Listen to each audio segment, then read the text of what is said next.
And hello everyone, welcome back to another tutorial. So let's say you're using Vivaldi and you decide you want to just start over completely. You don't want any configurations, nothing. Well, of course this is a Linux tutorial, so everyone Windows it might be a little bit different. Now let's say you uninstall it. So pacman-rns, and we say Vivaldi.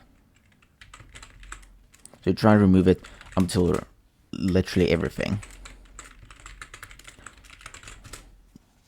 And here we delete Vivaldi, try and get rid of it.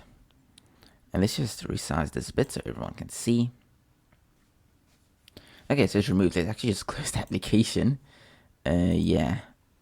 Okay, now we don't have Vivaldi anymore. So if we go like that, as you can see, we only have Vim.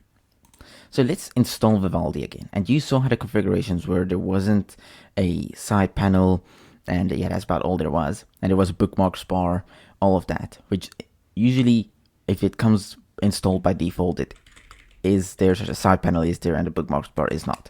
We're going to install it again, and let's say yes. Now you'll notice that when you do this method, it doesn't work. If you install Vivaldi, then let's just go here and say Vivaldi, and it's not there. Vivaldi, there we go. So you'll notice that if I open Vivaldi, I don't get the hello screen or anything like that. Let's see here. As you can see, it keeps my bookmarks bar and my side panel is no longer there, just like how I left it. And this is very annoying because if you uninstall a program and you reinstall it, it means you don't want to keep the configurations. Now, how do you get rid of the configurations? Well, you don't even need to uninstall it. We can just close Vivaldi.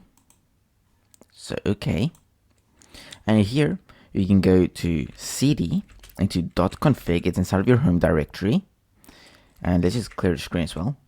And in here, you'll find a Vivaldi.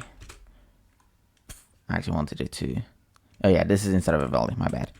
Alice, let's just grep-i, and there we go.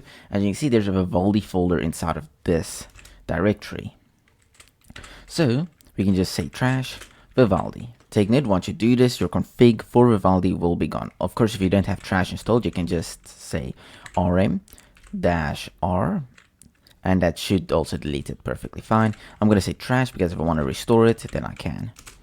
Okay, now it's gone. Now if we say Vivaldi, and if we also try and go here and say search for Vivaldi again, it is there because we just started up Vivaldi, so I guess that doesn't help much. Okay, so let's see if Vivaldi has deleted everything. And yes, it does. Let's just resize it a bit so everyone can see. Here we go. So now we start up back at the home screen where we can choose our essentials, our classics, and fully loaded. So yeah. And here's our side panel back, and we don't have our bookmarks bar anymore. So everything's back the way it was. So yeah, that's how to delete your configurations for Vivaldi. And yeah, I'll see you all again in the next tutorial.